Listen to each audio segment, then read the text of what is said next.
Warahmatullahi wabarakatuh. Saya Arif Ferdiansah, NPM 202103 dari kelompok 2. Di sini akan menjelaskan materi tentang perencanaan dan evaluasi penyuluhan.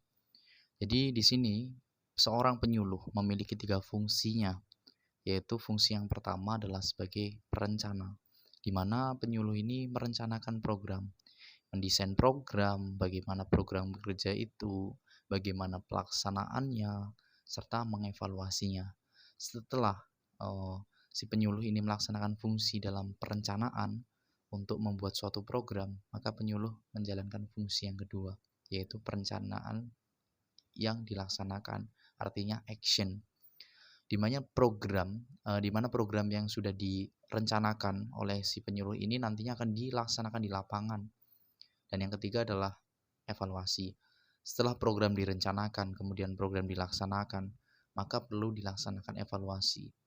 Yang mana untuk melihat sejauh mana kegiatan yang telah diadakan oleh seorang penyuluh ini, seorang program yang dibuat oleh seorang penyuluh ini, memberikan dampak yang seperti apa bagi petani yang ada di situ, bagi petani yang ada di lingkup penyuluh tersebut. Apakah kegiatan tersebut memberikan dampak yang positif untuk para petani yang ada di situ, atau malah sebaliknya, yaitu memberikan dampak negatif untuk petani yang ada di situ. Berbicara perencanaan sendiri adalah merupakan tentang kegiatan penyuluhan pertanian yang menyatukan aspirasi para petani, nelayan, dan masyarakat pertanian dengan potensi yang ada dan program pembangunan pertanian yang menggambarkan keadaan sekarang, tujuan dan masalah dan alternatif pemecahan masalah, serta tujuan yang disusun secara partisipatif, sistematif, dan tertulis setiap tahun. Artinya, kegiatan perencanaan sendiri adalah bagaimana sebuah kegiatan yang akan dilaksanakan itu adalah bersumber daripada aspirasi-aspirasi yang sudah disatukan, baik aspirasi melalui nelayan maupun aspirasi diri yang sudah disatukan dengan petani tersebut, dan penyuluh tersebut sudah mengetahui apa yang menjadi potensi wilayah tersebut yang bisa dikembangkan dan harapannya dapat memberikan dampak yang positif. Dalam hal ini dapat meningkatkan pendapatan para petani dan nelayan yang ada di situ, dan harapannya memberikan dampak-dampak yang baik untuk semua sektor. Perkenalkan, nama saya Amalia Dwi Prastiani, NPM 202110016. Di sini saya akan melanjutkan presentasi mengenai perencanaan program dan evaluasi. Perencanaan program itu biasanya bersifat tertulis mengenai situasi atau kondisi sebenarnya, masalah, tujuan, dan cara pencapaian tujuan. Dalam hal ini biasanya penyuluh membuat rancangan program secara tertulis dalam bentuk proposal, kemudian mereka menyerahkannya kepada lembaga yang terkait. Dalam hal ini mungkin bisa jadi BPP. Kemudian action, yaitu berisi tindakan bagaimana perencanaan tersebut berjalan di masyarakat, biasanya berupa kegiatan penyuluhan yang sesuai dengan masalah yang ada, guna mencapai sasaran dan tujuan program penyuluhan. Nah, biasanya dalam hal ini penyuluh itu melakukan turun lapang atau terjun langsung kepada petani-petani untuk melakukan ataupun menjalankan program-program yang telah dibuat dalam proposal tersebut. Perkenalkan, nama saya Dimas Trisanjaya, NPM 20210018. Di sini saya akan melanjutkan materi tentang evaluasi program. Evaluasi program merupakan suatu proses yang menentukan relevansi, efisiensi, efektivitas, dan dampak kegiatan-kegiatan yang ingin dicapai. Evaluasi program harus memperhatikan yaitu menyusun instrumen dengan benar, melaksanakan evaluasi, dan membuat laporan. Nama saya Fadila Nurrahma, NPM 20210007. Di sini saya akan melanjutkan materi yang sudah disampaikan oleh teman saya. Di sini saya akan menjelaskan tentang tujuan program evaluasi dan komunikasi.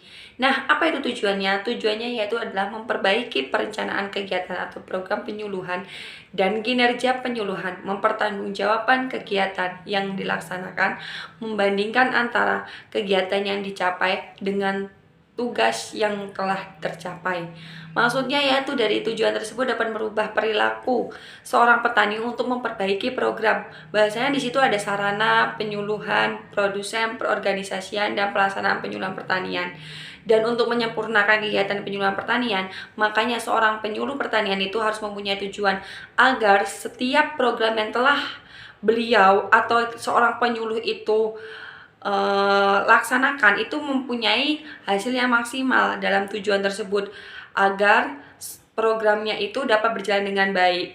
Nah, dalam tujuan tersebut seorang penyuluh itu sudah merencanakan setiap kegiatan, setiap program kinerja agar di situ terciptanya kegiatan itu berjalan dengan lancar sesuai dengan tujuan penyuluh yang sudah direncanakan sebelumnya. Baik, di sini saya akan melanjutkan materi dari teman saya. Sebelumnya, perkenalkan, nama saya Rifki Maulana, NPM 20210025. Berikut diagram evaluasi. Yang pertama, pembentukan nilai. Yang kedua, penentuan tujuan. Yang ketiga, pengukuran tujuan. Yang keempat, mengidentifikasi aktivitas tujuan. Yang kelima, menempatkan aktivitas tujuan ke dalam pelaksanaan. Yang terakhir, penilaian pengaruh pelaksanaan tujuan. Saya Hanif Anissa Osnanda, NPM 20210035. Saya melanjutkan materi dari teman saya. Mengapa evaluasi itu perlu? Yang pertama, untuk memperbaiki profesionalisme dan motivasi petugas penyuluh. Kedua, memungkinkan penyuluh menguji tujuan, metode, dan hasil yang dicapai sehingga dia bisa menjadi lebih kritis terhadap segala sesuatu yang dilakukan. Ketiga, memungkinkan penyuluh untuk menjawab kritik yang datang dari luar dan dalam. Keempat, membantu petugas penyuluh memberikan umpan balik bagi peneliti. Kelima, menjadi bukti keberhasilan yang akan membantu penyuluh memperoleh dukungan dana bagi proyek program yang akan dilaksanakannya. Perkenalkan, nama saya Dwi Ailestari, NPM 2021049. Di sini saya akan melanjutkan materi yang telah disampaikan oleh teman saya. Ada 4 tujuan penyuluhan, yaitu yang pertama sasaran didik. Dalam hal ini yang dimaksud adalah petani. Yang kedua, perubahan perilaku yang dikehendaki. Jadi yang diharapkan dari program ini adalah perubahan perilaku petani itu sendiri. Yang ketiga, materi. Materi itu tentang apa yang disampaikan. Yang keempat, kondisi dan situasi yang diharapkan dari adanya penyuluhan ini adalah untuk memperbaiki kondisi dan situasi dari pertanian desa yang dituju. Sekian dari kami, wabillahi taufiq wal hidayah, wassalamualaikum warahmatullahi wabarakatuh.